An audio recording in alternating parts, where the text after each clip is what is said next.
Revdi culture அப்படின்னு ஆஹ், இந்திய அளவுல யாரெல்லாம் கொஞ்ச நாளைக்கு முன்னாடி பேசிட்டு இருந்தாங்களோ அவங்க எல்லாருமே அதை தான் செய்யறாங்க. சமீபத்துல பீகார் எலெக்ஷனுக்கு முன்னாடி எல்லாருக்கும் 10,000 ரூபாய் டிரான்ஸ்ஃபர் பண்ணாங்க இல்லைங்களா?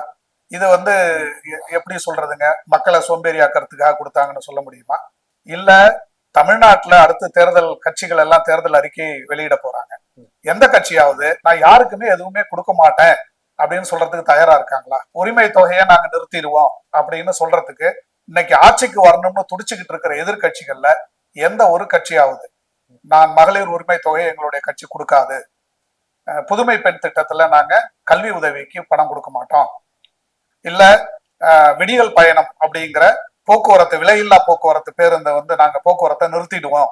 சமீபத்துல மாண்பு முதலமைச்சர் ஒரு கூட்டத்துல பேசும்போது சொன்னாங்க திருச்சியில, இந்த திட்டங்கள் எல்லாம் தமிழ்நாட்டில் செயல்பட்டு இருக்கிற வரலையும் நான் தான் தமிழ்நாட்டை ஆண்டு கொண்டிருக்கிறேன் அப்படின்னு.